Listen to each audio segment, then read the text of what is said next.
Good morning. So we are going to start with a short meditation. And the invitation actually this time is to do it standing. So I want to kind of bring this point in that meditation isn't just about sitting cross-legged in a position, but that we can actually be mindful in any position of the body.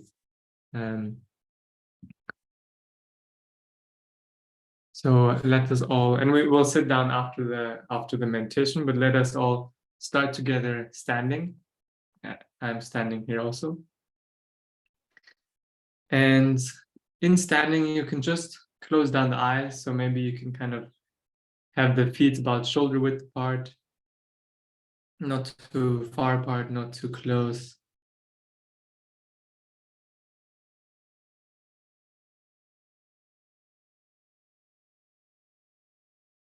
And as you close the eyes here,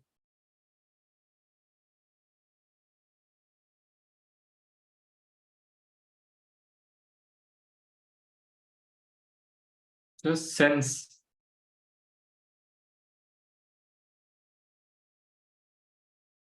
first of all the floor or your feet and the contact or the sensation of the floor. And how can we actually feel the floor? Where do we feel the floor?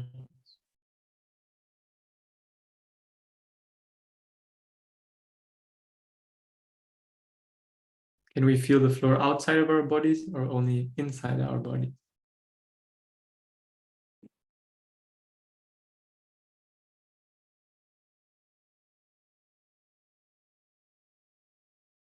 And let's sense the rest of the structure of the body. So sensing here also the legs coming out from the floor, from the feet, and where they join in the pelvis.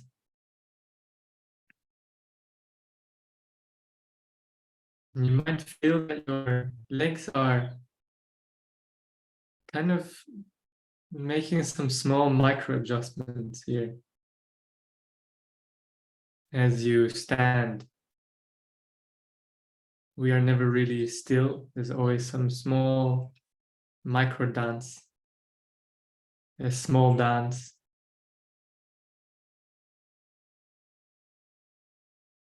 of standing.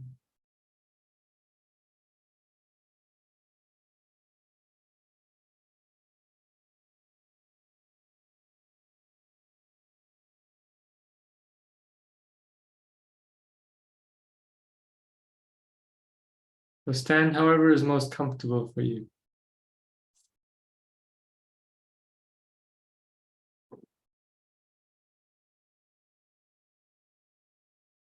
And now feel also the way the upper body, the spine is stacked on the pelvis.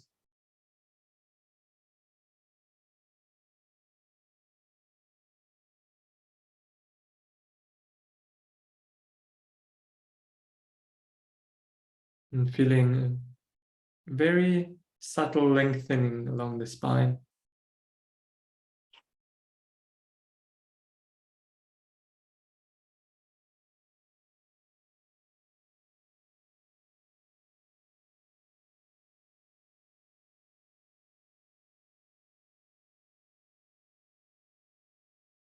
And what is really the minimal effort that you can use to stand? So let go of anything extra. You can completely let go of the weight of the arms, the jaw, the face.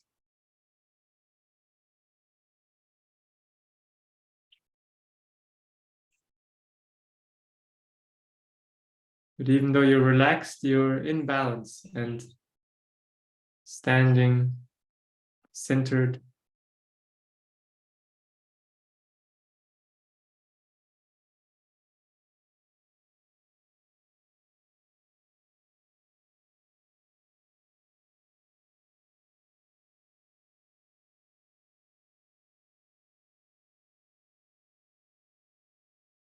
And now just notice any sensation in the body.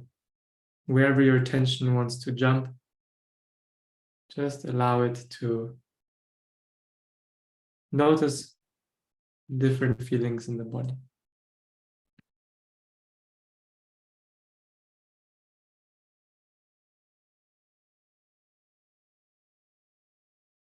Let everything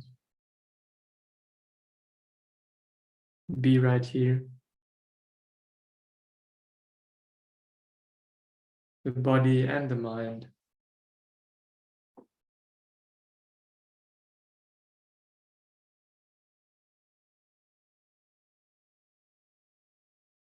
Allowing body and mind to rest in the same place where you are.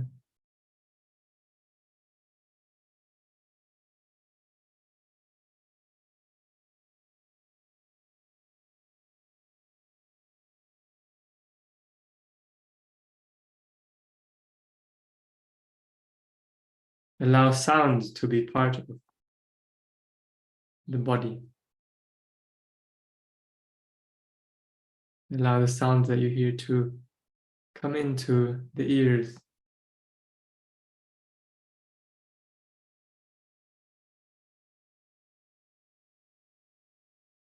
Not reaching out to hear them, but just receiving them where you are.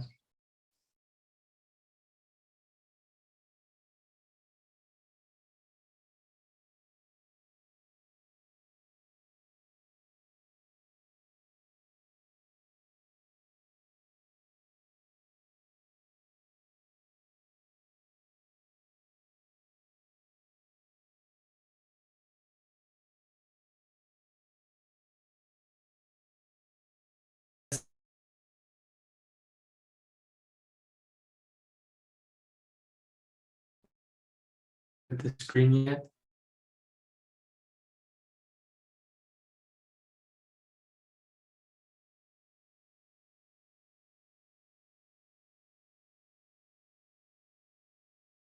And the same thing with vision. Just let vision come in to you.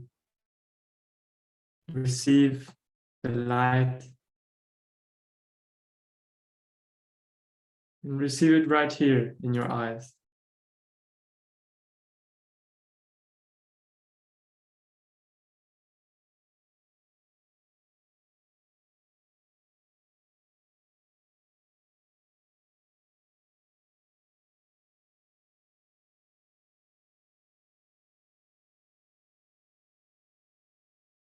So we are letting seeing come in and touch us. We are letting hearing come in and touch us. And of course, the sensation or feeling of the body.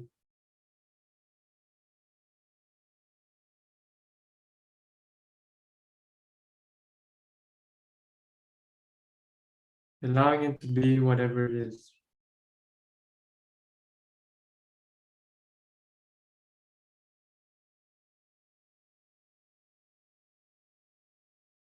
And before you find your way to your seat or however you're going to listen to this talk, I just invite you to maintain this awareness of your body as you move. So as you find your way back to your seat, just do it a bit more slowly maybe, and sense the body as you find your seat.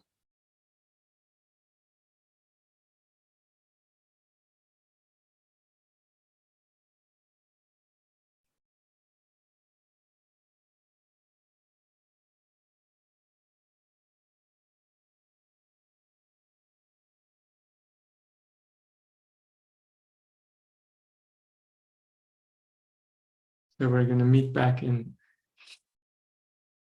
however you want to listen to this talk.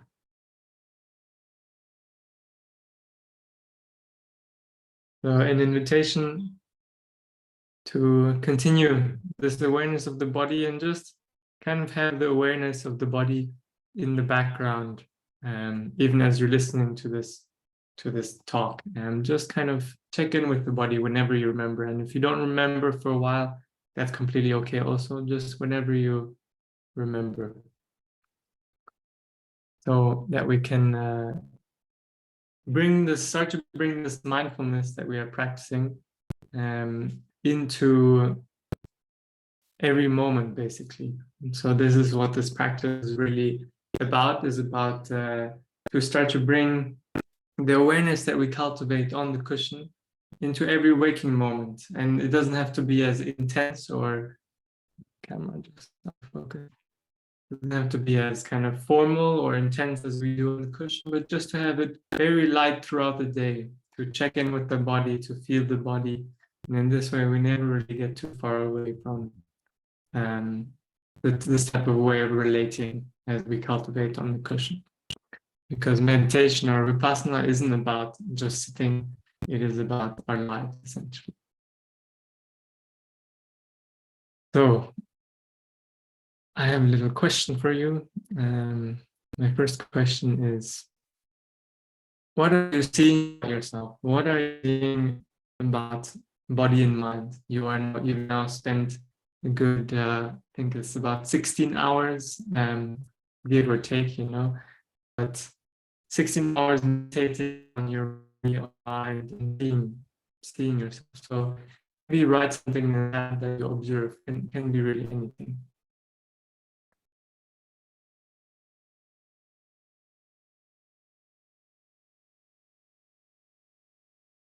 My connection is a bit choppy. Okay. I have the Wi-Fi router right underneath me.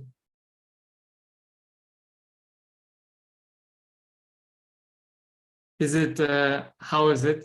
Is it very bad? You cannot hear me at all, or is it still okay? No, your voice is just a bit distorted and the video is stuttering, but I can still understand you. Okay. Yeah, I don't think I can do anything more. I have the Wi-Fi router right next to me. Yeah, sometimes I think in Germany the internet is actually not that good, but let's hope it stays. Okay, so what are you learning or seeing about yourself this week?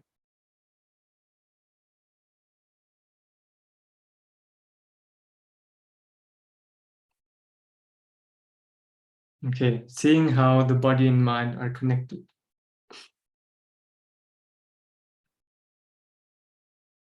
There's a sense of length in the body, okay? The mind is calmer. There's a bit more compassion to yourself and others. There's better sleep. There's a feeling of strength or happiness. Elliot is saying, I'm seeing that it's not so much about narrative. Whatever happened, what matters is where it can be antidoted, which is now in this body. Excellent. Yes.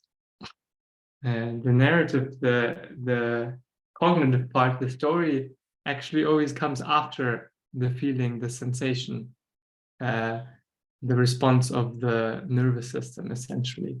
And then a lot of the time, the story gets created after.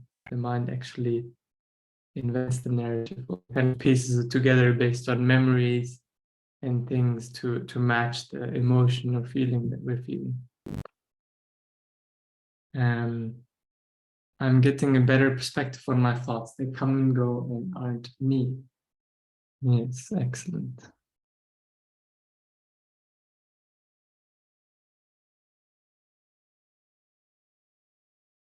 Okay, so we're noticing things about body and mind. And maybe there's not so much that you're noticing, and that's also okay. Sometimes it's taking some time to kind of recognize, and sometimes we understand, like, and we can create an idea out of the insights that we have, and we can verbalize it. But sometimes it's more subtle than that, and you might only notice some changes when you are in some situation where you maybe react a little bit differently.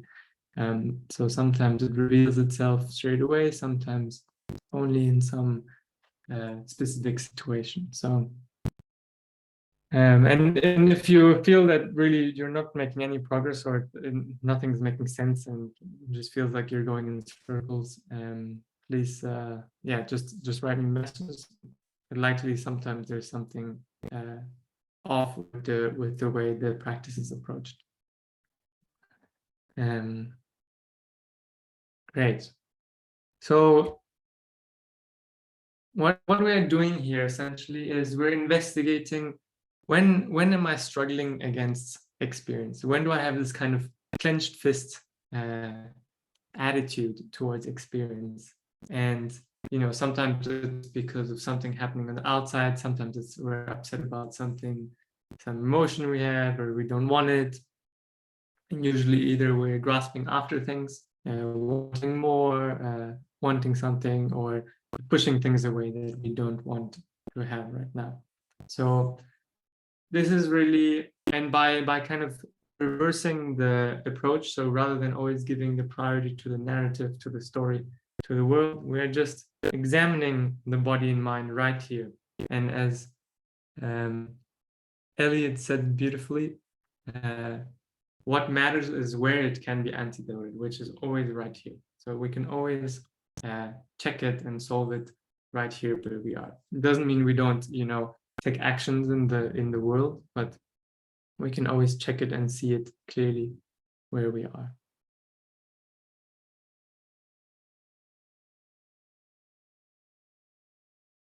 So we are practicing when we're meditating and sitting formally. We're giving this time to practice the seeing clearly. So the practice of Vipassana means to see clearly, to have insight, to see through. And we are seeing the body and the mind working.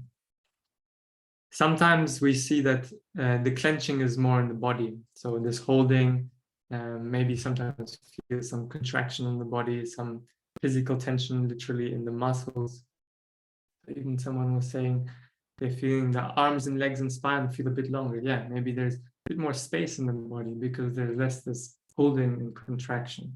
And this is also part of the journey, to keep recognizing when these tensions arise throughout the day in our practice, to keep letting them go. And also to see when the tensions arise in the mind.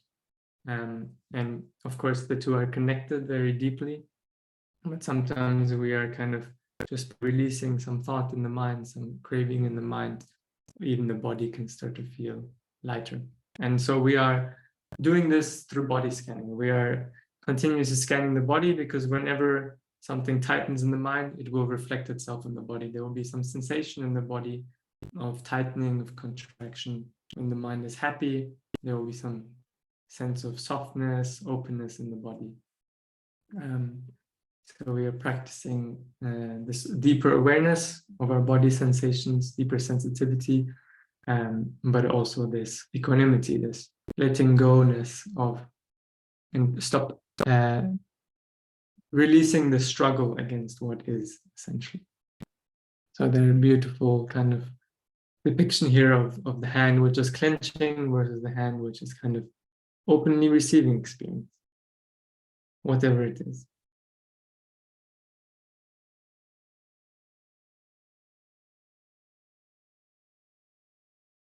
And beautiful because everyone's comments directly are matching up with what I'm saying. So one person saying that there is more compassion to yourself and others. Absolutely. So the more we get the skill of being able to recognize clearly what's happening here, the more we can actually hold space for ourselves. So we can hold space for our own emotions, our own anxiety, our own anger, our own fighting against the world, our own worries, our doubts, etc. So these things are not something we're actually trying to eliminate from our lives, because it's really what makes us human, to ride this roller coaster of different emotions and beauty. But it's more the struggle against, or the resistance against these things, and that we are learning to release. So we're learning to hold space for all of ourselves. And naturally, as we do this, because inside and outside is not so different. Actually, outside is just a projection of our mind, naturally we start to also develop ability to have more compassion for others, because we recognize that people's struggles, we also have them. The struggles are where they are, and even if they're telling some story about why they are struggling, we recognize where the struggle really is. And because we learn to hold space for ourselves more, and that also naturally is slowly translating to the way we interact with others, and the kindness, the honesty that we can hold and interact with everything in this world.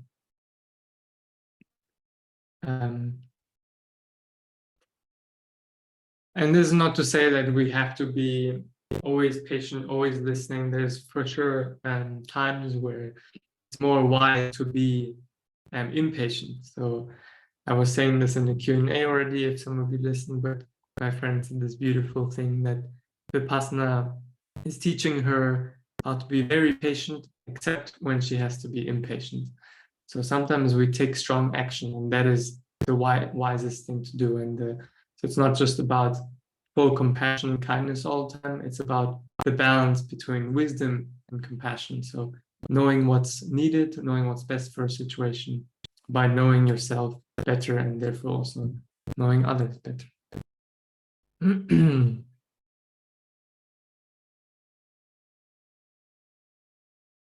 So that we can bring this practice not only into ourselves and our practice on the cushion, but so we start to also interact with mindfulness in the world.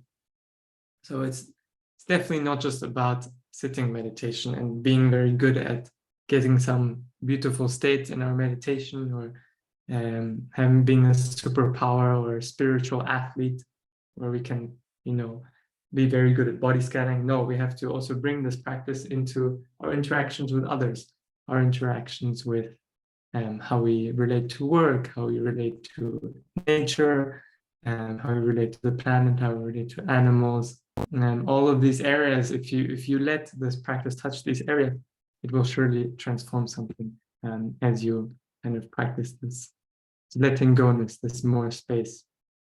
And yeah, one little tip or the good starting point is just to bring body awareness, or if it's easier for you, to bring the awareness of the breathing into different situations in your life. And you don't have to do this continuously, because then it's also, again, disengaging from the world. If I'm in a conversation and I just feel my breathing and stop listening to what they're saying, of course, that's not what we want. But just having a few moments here and there where we check in can already help the way we are in that situation. So we are learning also when to switch the different views. So it's like we're getting two different worlds that we can go between. One is, interacting with the world, fully believing in the stories, in the situation, and engaging with it. And one is just the truth of the thing, which is just the body and mind working, thinking, feeling, sensations appearing. And as we get more skill, we learn when it is appropriate to use one, when it is more appropriate to use other, and everything in between.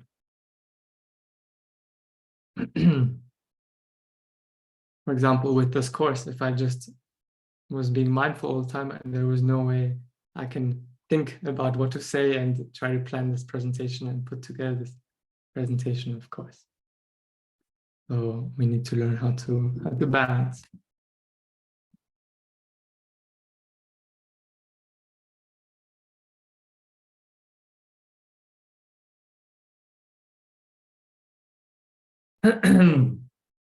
So another question to you: how would you rate your level of awareness and equanimity during your meditations on average in the last few meditations?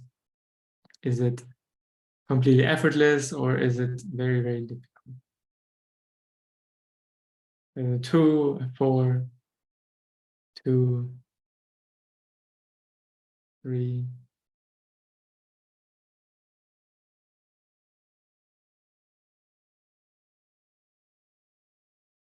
Anyone else?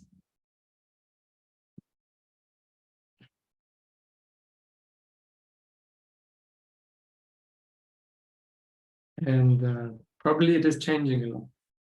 Probably it changes a lot for each meditation, for within a given meditation, it is changing. It is also impermanent. But in our special situation that we set up in our little container of the meditation practice, we face a number of different phenomena of body and mind. So maybe we face boredom, maybe we face impatience, maybe we face irritation, maybe we face a lot of tension, maybe we face peaceful situation. Whatever it is, we are learning to relate and recognize those as they come up. So maybe some of those here, the black thing, we lose our mindfulness. So some things, they completely take us over and we lose the awareness and we get stuck in the reaction. What is equanimity again? Koya asked. Equanimity is equanimity comes from the word inner balance. So to have whatever it is, whatever is appearing, there's a sense of inner balance, a sense of kind of holding that without reacting to it.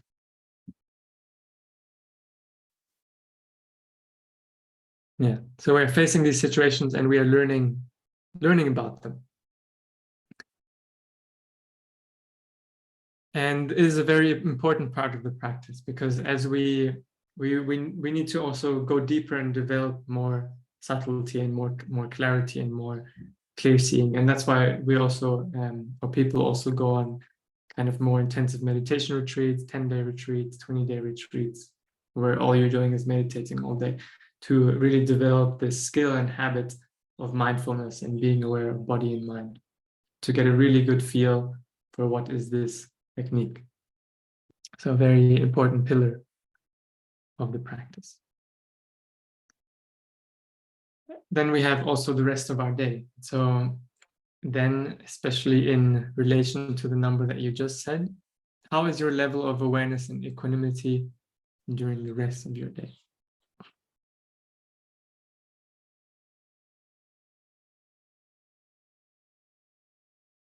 3.5. So Mita, wow, was okay. So the rest of the day is easier, to be a bit more balanced and calm. Some people are saying that it is more difficult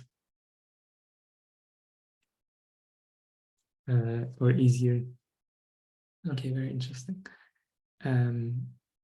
Yeah, so this quality of mind, the quality of mind we carry in the rest of our day also.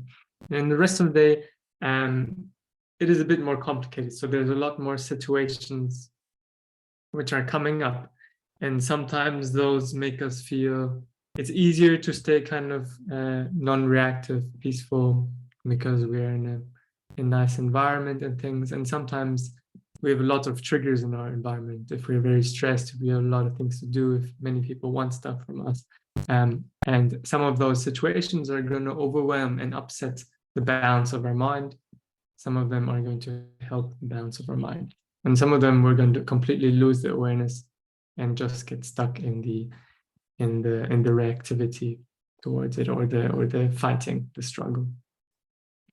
So we have a lot more situations here than we did there.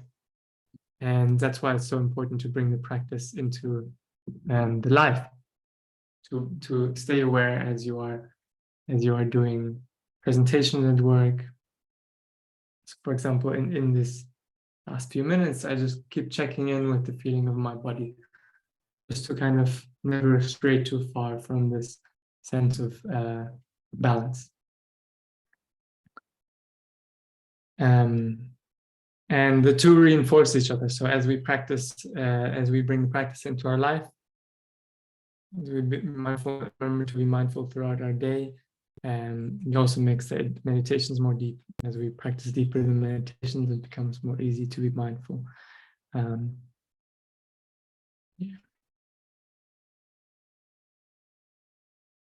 So this is just a little graphical representation of what it's like to bring mindfulness into your day. So usually we wake up and then we go to sleep at some point, and our trajectory throughout the day might be very wild, and we feel happy and sad, and or we are rushing there, and then we are okay, and we find some peace in our coffee and things and blah blah, and we go to sleep with this. Great.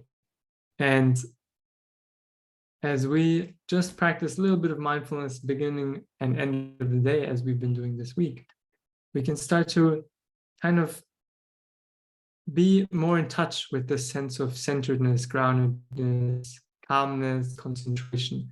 And maybe these fluctuations are then a bit more even, a bit more, we remember automatically to be a bit more grounded, centered, non-reactive throughout the day. And we automatically have more space to deal with the things. Something that we can do even better is just to kind of dot our day with these little moments, as I was saying, and that will really help to never stray too far from this kind of balanced way, this awareness of what's really happening, this awareness of where it is happening in the body and mind and not out there, and to remember this sense of holding experience with an open hand, with a sense of letting go.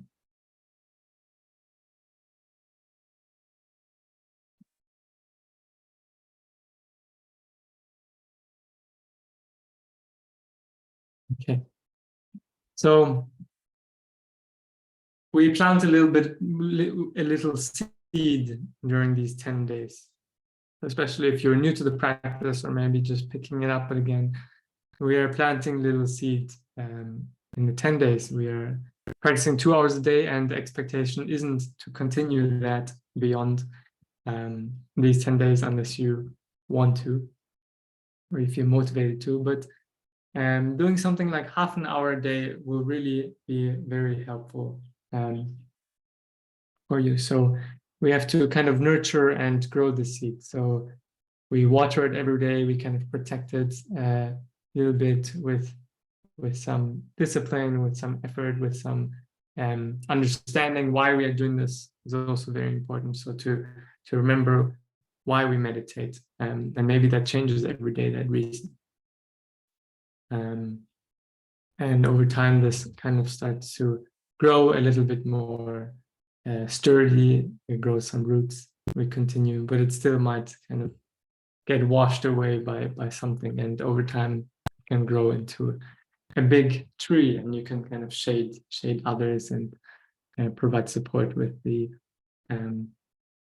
sense of calm and balance that you bring to situations.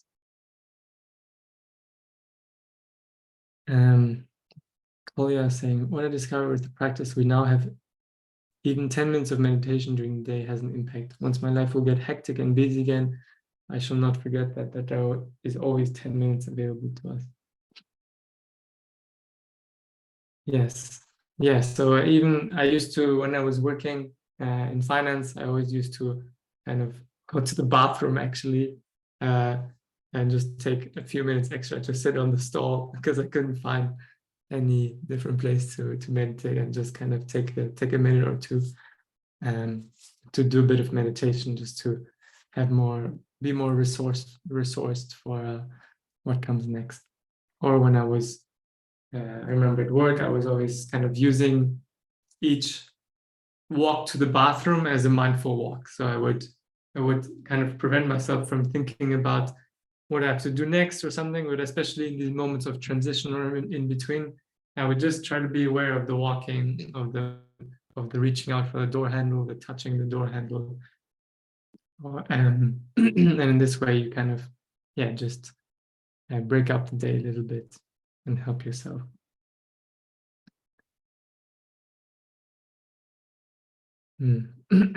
Okay. So, I would like to open up towards any questions that there are about continuing to practice. I also sent out something in the email kind of summary of the technique, and yeah, what's most important moving forward to do. And yeah, happy to chat about anything.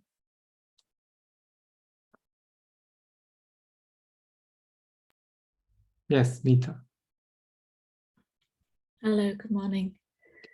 When I'm practicing,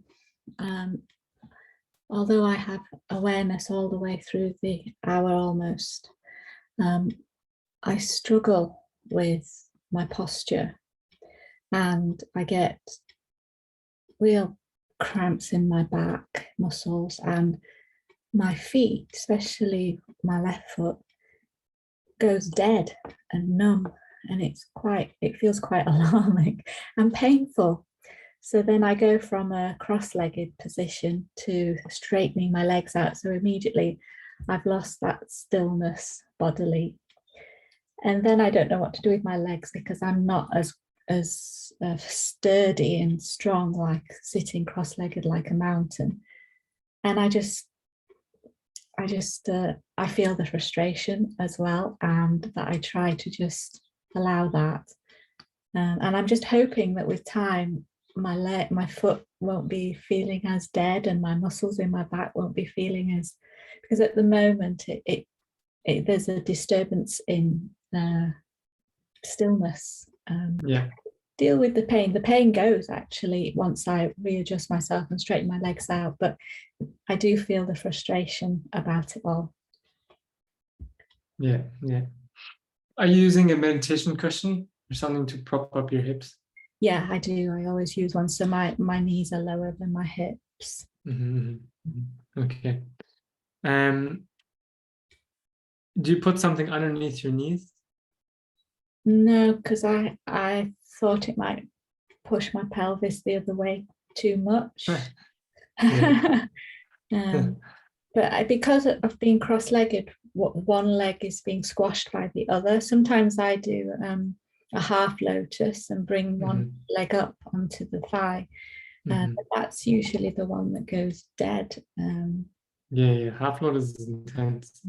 But other times when I don't do half lotus, eventually within that hour, I end up having to straighten. And for me, that's a huge shift and move. Okay. Yeah. How do you straighten? So there's also a big point. Like, it depends how you do it, and how you do it will determine how much it upsets like your concentration and your mindfulness. I mean, I'm aware of the discomfort, the pain, the numbness, the dead feeling in the foot.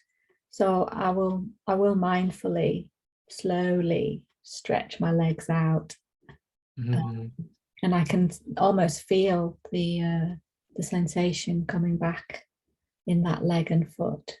And slowly it starts to come back nicely. But then because my legs are stretched out, I don't feel as grounded and sturdy. I feel a bit like, not as firm. Yeah. So careful here when what I'm hearing is a little bit that there's some kind of like, for sure the cross-legged position is good, but it doesn't actually matter what position we're in, what posture. Mindfulness we can still practice.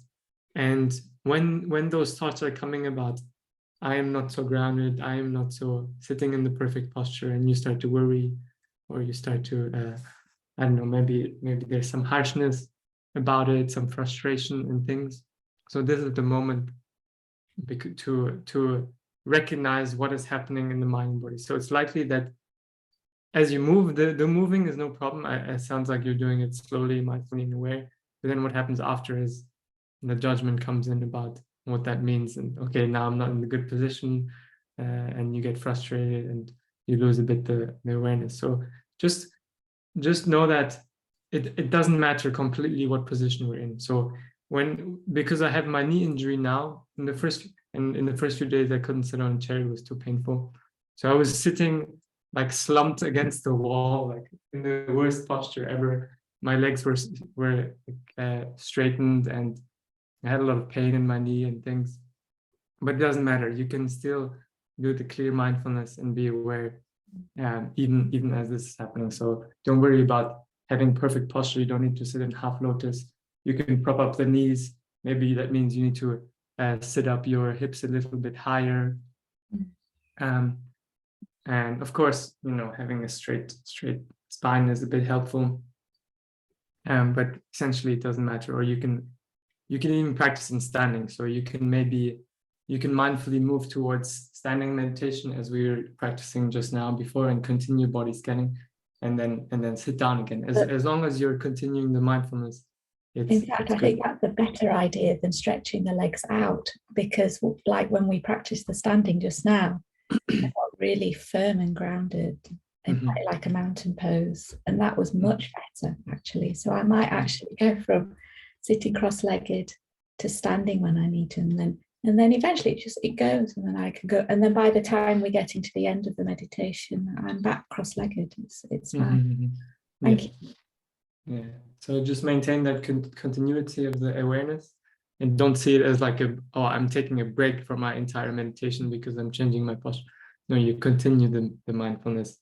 You're just changing the position. Yeah. Great. Thanks. Thank you. Important question. Yes, Sean. Thanks. Thanks very much. I mean, first, just to say thanks for this whole experience. It's really, really fantastic. And I found the way, obviously, that, the Anapana first sort of strengthening of your concentration and then going into Vipassana obviously worked very well. But my question is basically, when I guess, life crowds in on us again and we reduce our time, how do you keep with the Vipassana, or do you need to sort of strengthen your concentration muscle through the awareness of breath, or how do you balance those things as you sort of get pushed to do less meditation? Yeah.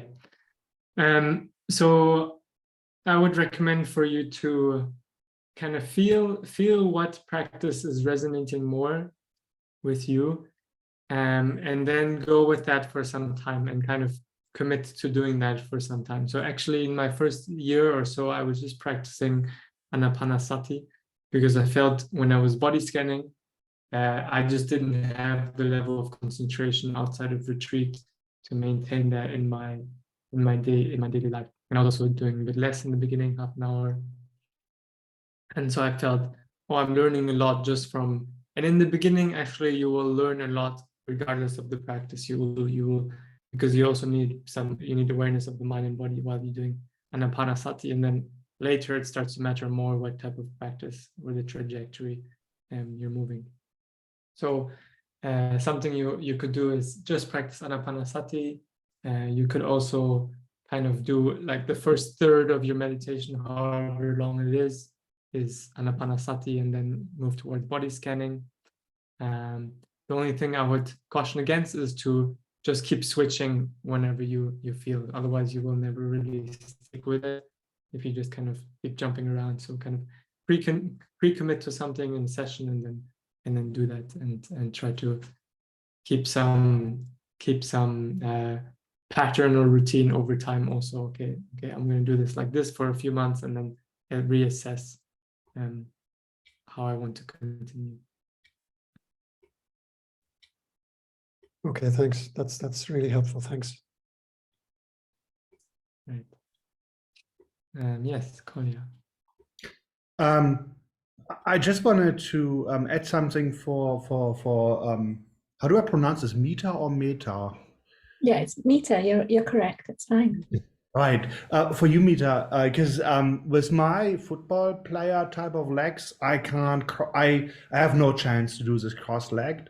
I even have difficulties just simply kneeing on my legs without the pelvis being elevated. So what I do is I still have the kneeing position, but I have a fairly high meditation cushion to raise my pelvis high enough that it takes out any discomfort. And even that took a little while for the tingling and the numbness to go away. Now I can really do it for longer time. So that's another position you could experiment with, because I find the kneeling position forces me very much to straighten up my back, so it gives me more focus and concentration, is my impression, than just sitting there with the legs being stretched. And I've seen that actually some places where you can do retreats, they give you options how to sit, and the stretched leg position is not recommended. I've seen in some places, but anyway, so that's something you could experiment with.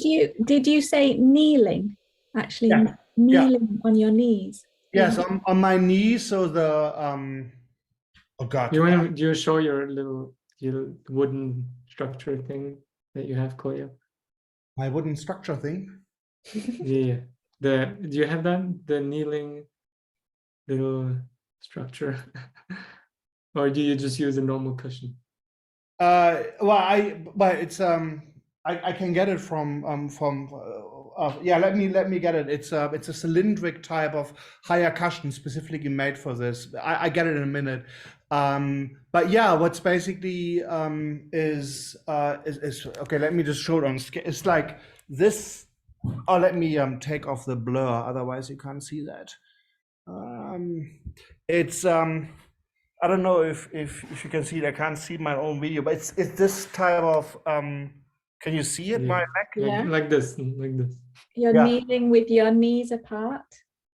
Yeah, they are like probably that apart. And your knees are just resting on the mat. What's happening behind your thighs, between your bottom and your leg? Let me just Sorry. go. Just No, so fascinating. Let me just go to the- my meditation space. Okay. So I do have, it's a yoga mat. Then I have a special meditation cushion on top, so it's super soft on my knees.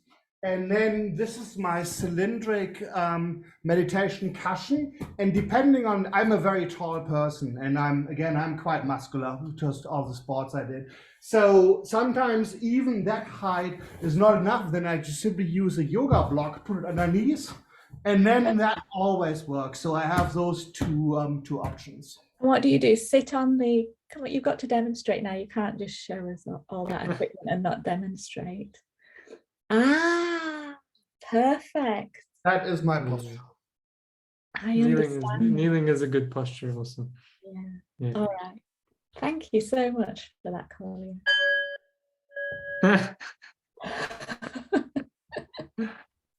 Great. Okay. What else is there? Is there any other question or thoughts?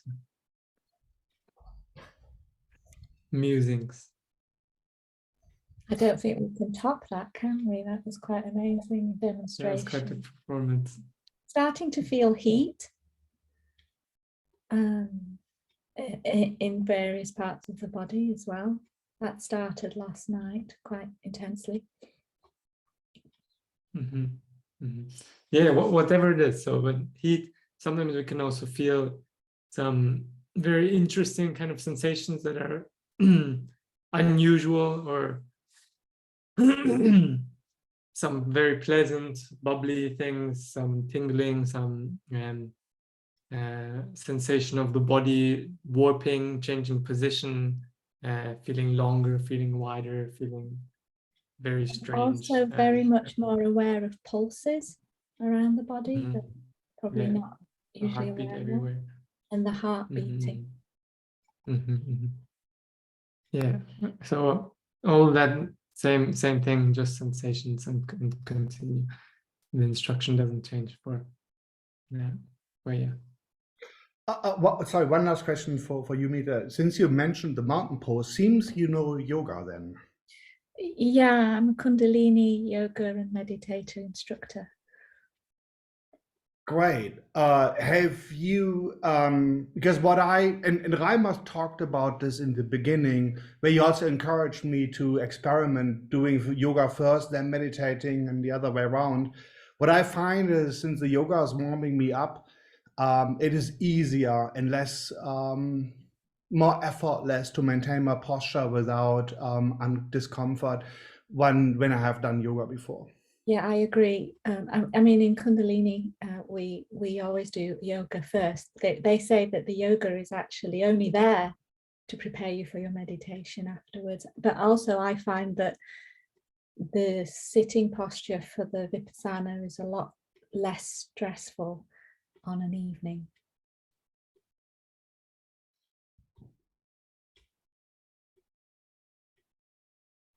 Yes, yes. If we do some physical practice, Kundalini yoga,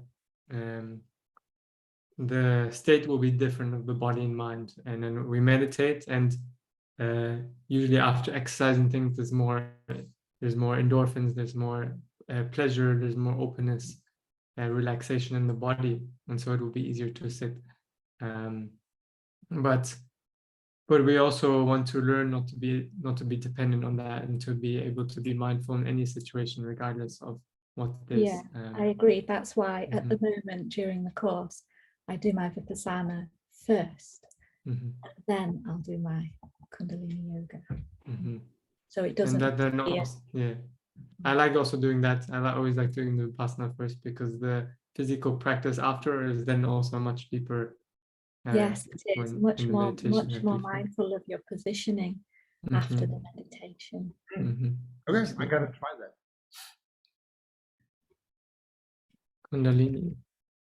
Kundalini yoga. Thank you.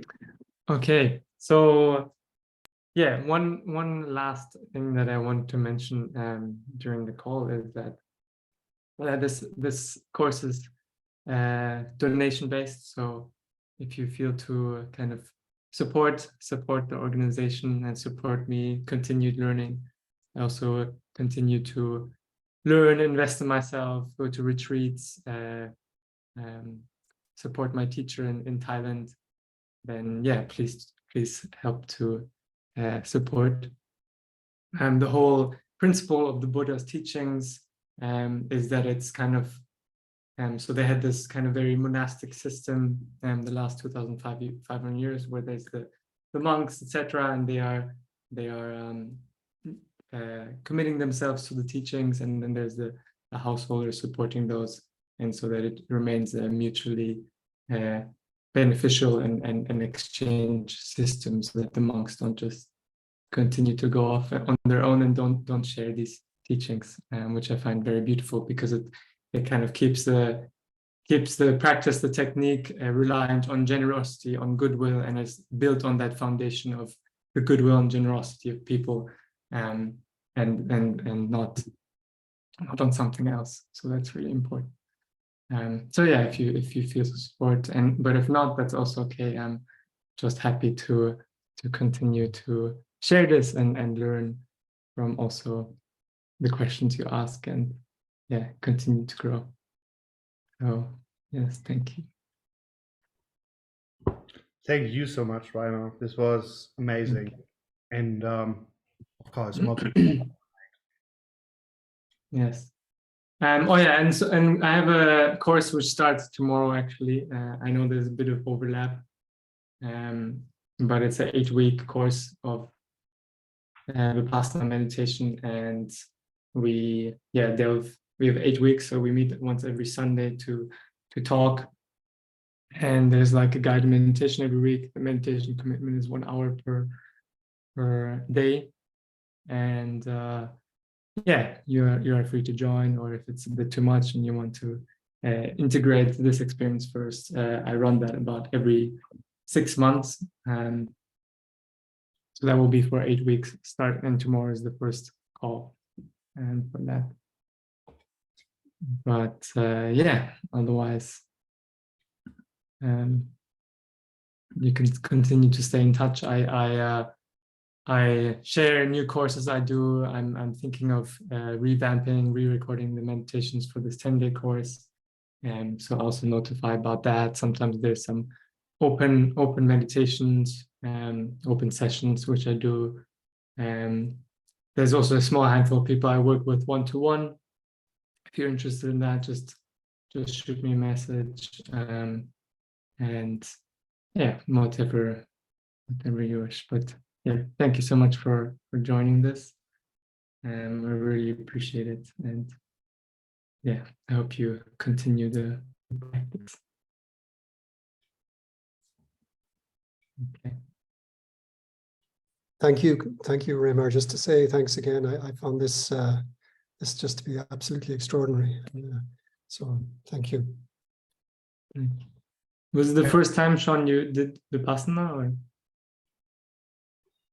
No, I did a 10-day Vipassana about 4 or 5 years ago, but I found my level of meditation gradually going down afterwards. So this has been great just to rekindle it, and and also this course brought so much else, so many different perspectives, also through the interaction with the others on the course. So no, I found it really just perfect, and I'll sign up for the next 8 weeks as well. Okay.